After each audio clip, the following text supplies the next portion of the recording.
श्री अयोध्या कांड की कथा जीवन में बहुत कुछ सिखाती है। प्रायः ऐसा देखा जाता है जो रुचि जो आनंद का अनुभव हम बाल कांड की कथा में करते हैं, प्रायः ऐसा होता है जब श्रोताओं को ये लगता है अब आज तो वनगमन की कथा है, तो श्रोताओं को लगता है अब उतनी रुचिकर कथा अब नहीं बची है, असली वाली निकल गई। पर सत्य विचारिएगा, जीवन की सबसे मूल कथा का सार श्री अयोध्या कांड में है। मुख्यतः जो भी चीजें आपके जीवन में घटती हैं उन सब का वर्णन अयोध्या कांड में है। बाल कांड बचपन है और बचपन में हमें होश नहीं होता है। बचपन तो हम खेलते कूदते, हमारे पास एक जोड़ी कपड़े हो तो भी हम मस्ती से गुजार देते हैं। उस समय हमें इन सब चीजों की चिंता होती है क्या कि मेरे पास इतना नहीं है, मेरे पास बंगला नहीं है, गाड़ी नहीं है। उस समय तो मिट्टी में खेल कर भी बच्चा अपने आप को परमानंद में पाता है। बचपन उत्सव का समय है। संघर्ष का समय आता है युवा अवस्था में। जीवन में जो भी मूल निर्णय आपको सुनिश्चित करने होते हैं वो निर्णय लेने का समय आपकी युवा अवस्था होती है। बचपन में हम थोड़ी ना कोई निर्णय लेते हैं, पर युवानी जब आती है, युवा अवस्था यानी कि जीवन का दूसरा पड़ाव, 3 पड़ाव आते हैं हमारी जिंदगी में। पहला बालपन, दूसरा युवावस्था, तीसरा बुढ़ापा। बाल्यावस्था अच्छी लगती है कि नहीं लगती है? बताइए, अच्छी लगती है। लेकिन सही बताइए, जब आप बच्चे थे तो क्या आपका मन नहीं करता था कि जल्दी से बड़े हो जाए? करता था कि नहीं करता था? ये तो मम्मी तो कहीं जाने ही नहीं देती है, बड़े हो जाएंगे तो अपने मन से घूमेंगे, बड़े हो जाएंगे तो अपने मन की चीज करेंगे। जब बच्चे थे ना तो हमेशा चाह होता था कि कितनी जल्दी बड़े हो जाए, फोन मिले, बाइक मिले, बढ़िया आजादी मिले। और जब बड़े भये तो कभी कभी बचपन की याद आती है। बड़े होने के बाद छोटे थे तो कितना अच्छा था, जब सुबह काम पे निकला हुआ व्यक्ति शाम को लौट करके थका हारा आता है तब उसे अपना बचपन याद आता है। वो भी क्या जिंदगी थी, कोई ना चिंता ना कोई फिक्र, एक सुकून का जीवन था। अच्छा, एक बात बताइए, व्यक्ति काम क्यों करता है? हम आप काम क्यों करते हैं? यही सोचते हैं ना, काम करेंगे तो पैसा आएगा, पैसा आएगा तो आराम मिलेगा, यही बात है ना। अच्छा, आराम पाने के लिए व्यक्ति आराम खोकर निकलता है। अब सुबह आप उठते हैं तो ये आराम खो के ही तो आप निकले, आप तो बिस्तर पे पड़े आराम कर ही रहे थे।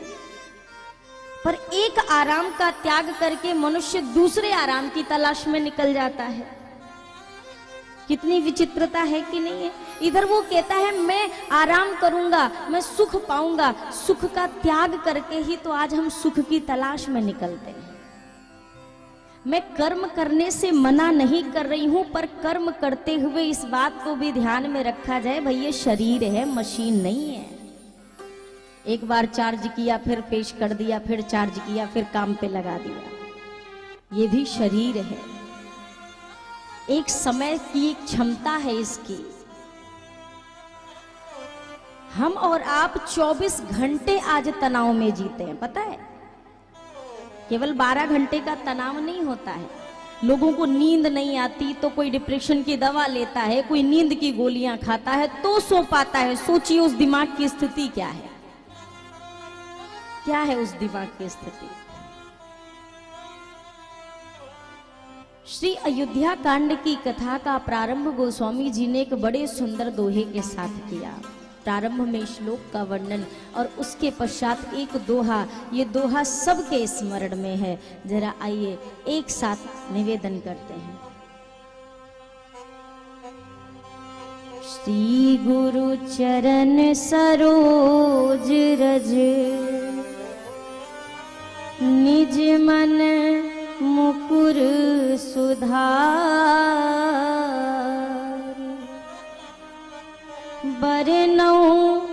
रघुवर विमल जसु जो दायक फल चार।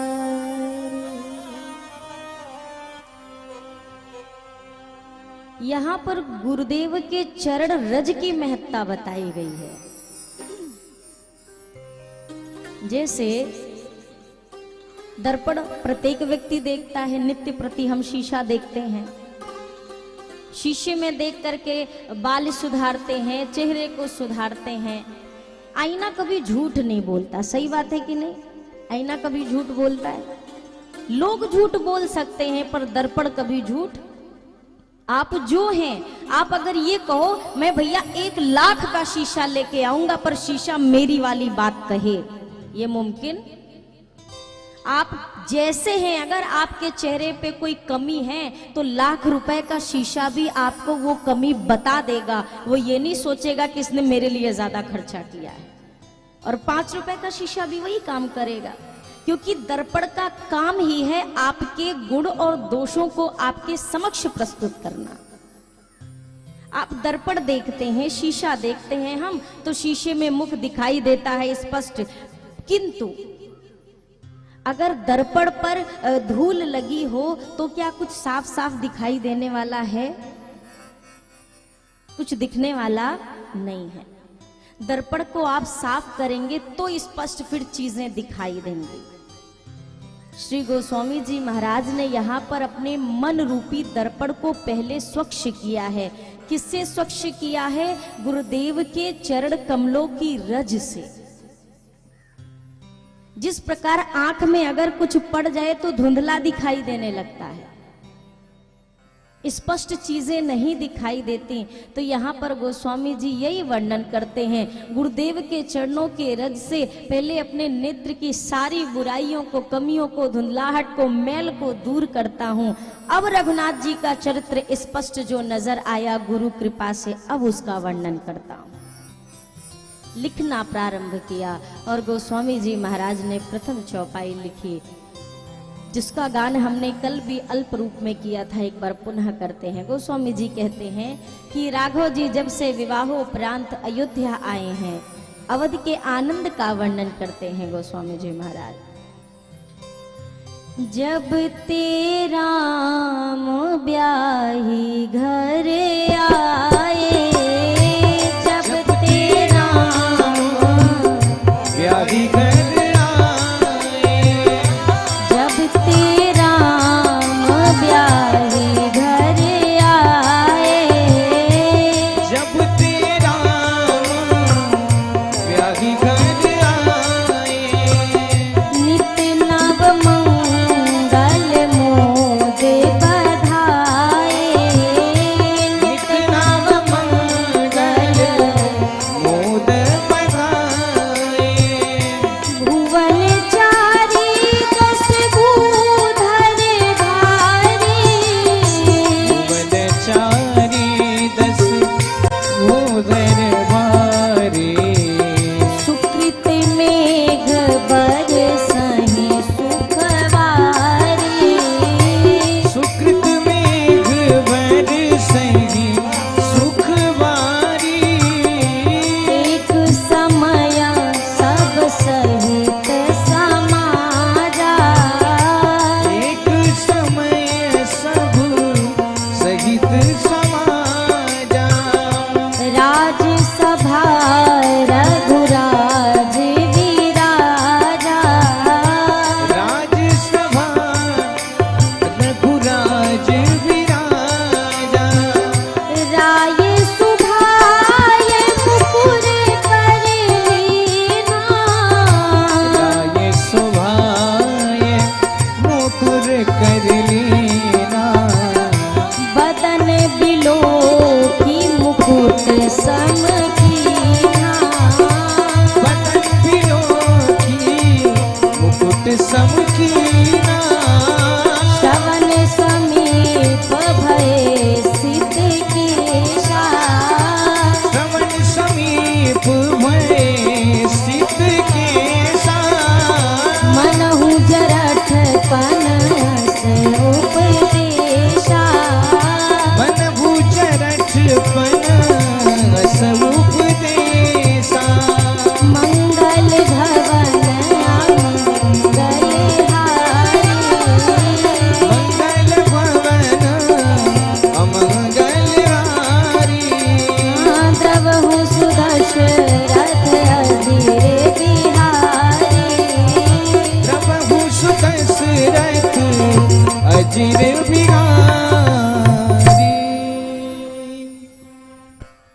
दशरथ जी महाराज का वर्णन आया। गोस्वामी जी ने कहा प्रभु के आगमन से सब कुछ आज अयोध्या में अयोध्यापुर वासियों को प्राप्त है। प्रत्येक नर नारी अयोध्या में रहने वाले चराचर जीव तक आनंद से झूम रहे हैं। क्यों? क्योंकि प्रभु श्री सीताराम जी का विवाहोत्सव संपन्न हुआ, सभी आनंद में हैं। और अब मेरे गोस्वामी जी कहते हैं कि अयोध्या के जितने भी लोग हैं सबके हृदय में बस एक चाह है। कौन सी चाह? कि राम जी का राज्याभिषेक हो जाए। हम अपने नेत्रों से राम जी को अयोध्या के राज सिंहासन पर बैठा हुआ देख लें, बस हमारा जन्म धन्य हो जाएगा। अच्छा, जब तक ये चारों लाल जी का प्राकट्य अयोध्या में नहीं हुआ था, तब तक अयोध्यापुर वासियों के हृदय में ये कामना रहती है, विधाता कृपा करके हमारे महाराज को एक पुत्र रत्न ही दे दो, सिर्फ एक हो जाए घर का दीपक, इतना भी काफी है। ये उनकी पहली मनोरथ थी। अच्छा, कृपा हुई ठाकुर जी की, 4 पुत्र रत्न आ गए महाराज दशरथ जी के यहाँ। अब अयोध्यापुर वासी मनी मन कहते हैं कि ये कितनी जल्दी बड़े हो जाएं, हम इनको बढ़िया आंगन में खेलते हुए देखें। थोड़े बड़े हुए, यज्ञोपवीत संस्कार हुआ। अब सबके हृदय की इच्छा ये जल्दी से बड़े हो जाए, इनका विवाह हो जाए, इनके विवाह में शामिल होंगे, कितना आनंद आएगा। विवाह भी हो गया।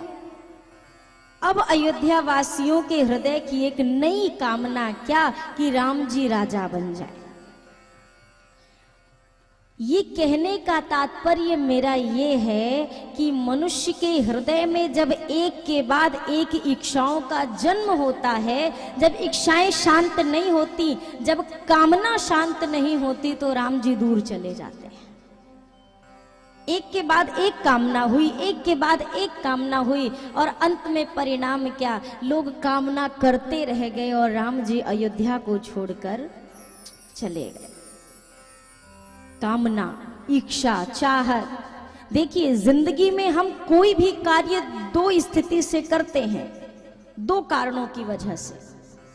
कुछ भी आप अगर व्यवसाय भी करते हैं, जीवन में धन भी अर्जित करते हैं, कुछ भी इस संसार में 2 स्थिति उसकी होती है। कारण सिर्फ 2 होते हैं। क्या? एक होती है इच्छा और एक होती है जरूरत। एक आवश्यकता होती है और एक चाहत होती है। आवश्यकता तो पूर्ण की जा सकती है, पर इच्छा कभी पूर्ण, क्योंकि इच्छाएं कभी खत्म होती हैं क्या? कभी होती हैं खत्म। अब आपके घर में भी जब बेटा भया होगा, बेटा पलना में है और वाके ब्याह के लिए जेवर जुटने लगते हैं, बहू आएगी, ये क्या है? ये एक आपके हृदय की कामना है। अच्छा, चलो बच्चे का विवाह हो गया। विवाह होने के बाद भी ये नहीं कि अब इन चीजों से भैया अब तो बच्चे का घर परिवार बस गया, अब हम अपना राम राम जपेंगे, नहीं। अब क्या होता है? बच्चा तो हो गया है, विवाह भी हो गया, थोड़ा नाती पोता खिला ले। ये एक नई इच्छा, और ये इच्छा आप और हम करते रह जाते हैं। इच्छाएं खत्म नहीं होती, इच्छा करने वाला खत्म हो जाता है। मनुष्य खत्म हो जाता है, पर मनुष्य की इच्छा कभी समाप्त नहीं होती है। आप जरूरत के हिसाब से चीजें बनाएंगे, आप सुखी रहेंगे, और अगर इच्छा के हिसाब से चीजें बनाएंगे, आप कभी सुखी नहीं हो सकते, कभी भी नहीं। चाहत कभी आपको सुखी रहने ही नहीं देगी। किसी ने कहा कि भैया आवश्यकताएं तो गरीबों के भी पूरी हो जाती हैं और इच्छाएं तो बादशाहों के भी अधूरे रह जाते हैं। राजा महाराजाओं के भी जो इच्छाएं हैं वो नहीं पूरी होती, और झोपड़ी में रहने वाला भी अपनी आवश्यकता की चीज से संतुष्ट हो जाता है। आवश्यकता, क्योंकि इच्छा, देखिए एक व्यक्ति था, सड़कों पर भीख मांगता था, 2 रुपए 4 रुपए। एक बार थोड़ा सा किसी ने देखा, दया आ गई उसको, सोचने लगा इसके पास, बताओ इसने कितने फटे पुराने कपड़े पहने हैं, लाओ इसकी मदद कर दो। उसने कुर्ता दे दिया। क्या दिया? बोलिए, कुर्ता। बोलत रहो। कुर्ता दे दिया। अब ये नया कुर्ता पहने और भीख मांगने जब आज निकला अपनी ड्यूटी पे, इसको बड़ी शर्म आई। सोचने लगा बताओ इतना बढ़िया कुर्ता पहने पर कुर्ता धोती के बिना कहूं जमती है का? यहाँ के नीचे बढ़िया एक अगर धोती हो जाती तो आनंद आ जाता। अच्छा धोती भी एक बार किसी ने दे दी, सज्जन ने, दयावान ने। अब बढ़िया एक धोती और एक कुर्ता हो गया। अब जैसे ही कुर्ता पहना था, कुर्ता के 2 जेब होंगे, जेब में हाथ डाला, जेब खाली। अब सोचने लगा बताओ कुर्ता भी पहना है, कुर्ते में जेब भी है, पर जेब में जब तक 4 पैसा ना हो तब तक आनंद आता है क्या? तो उसने फिर खूब मेहनत करी। अभी तक 1 सिग्नल पे मांगने जाता था, 5 सिग्नल पे मांगने जाता है। 4 पैसे आ गए जेब में। अच्छा 4 पैसे तो आ गए। अब सोचने लगा पैसे तो मेरे पास आ गए, अब इसे रखने का कुछ इंतजाम होना चाहिए, सड़कों पे थोड़ी ना छोड़ सकता हूँ। एक झोपड़ी हो जाती तो कितना बढ़िया रहता। खूब इसने फिर लगकर मेहनत किया, 4-6 महीने टूटी फूटी अपनी एक मड़ैया डाल ली, एक झोपड़ी। अब झोपड़ी डाल ली, अब वहां पे पैसे की व्यवस्था हो गई। लेटा था, गर्मी का मौसम, सोचने लगा झोपड़ी तो बन गई, इसमें एक बजाज का पंखा लग जाता तो बड़ा आनंद आ जाता।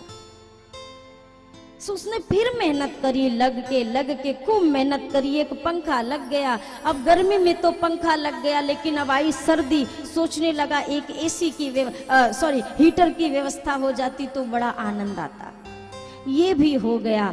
करते करते वो व्यक्ति इतना अपने आप में मेहनत करके पाता गया, पर एक के बाद एक चाहत होती गई। किसी ने कहा ये ऐसा करते करते उसने पूरे देश पर राज्य कर लिया, खूब बड़ा राजा हो गया।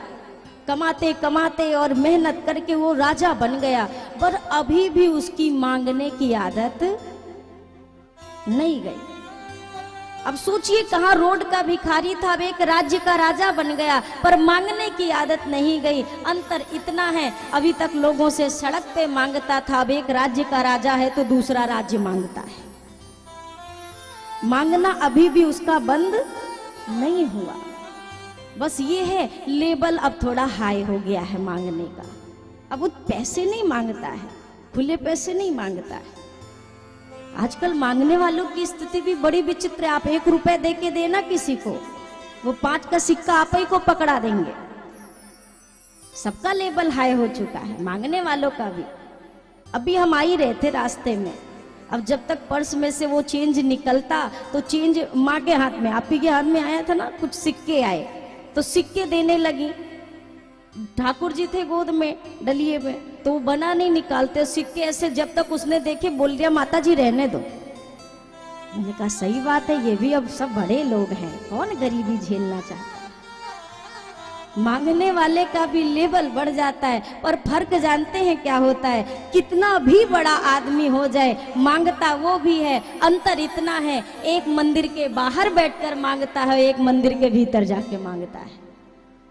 बस इतना ही अंतर है। हम कितने भी बड़े हो जाए, हम भगवान से धीरे से जाकर कहेंगे भगवान ये दे दो, और जो बाहर सीढ़ी पे बैठा है वो जोर जोर से भगवान के नाम पे दे दो। मांग दोनों ही रहे हैं, एक खुलेआम मांग रहा है और एक गुप्त रूप से मांग रहा है।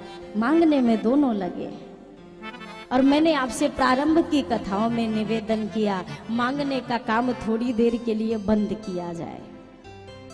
कुछ दिन मांगो, चलो आपको लगता है अरे नहीं कहेंगे भगवान से तो कैसे होगा, चलो कुछ दिन मांग लो, पर कुछ दिन मिल भी लो, कुछ दिन मिल भी लीजिए जाके। श्री अयोध्या कांड की कथा हमारे वही जीवन की कथा है। हम सबके जीवन में ये स्थितियां आती हैं। यहाँ पर बैठा ऐसा कोई नहीं है जिसके जीवन में ये क्षण, किसी के में आ चुका है, किसी का आ रहा है, किसी का आएगा, पर इससे बचने वाला कोई भी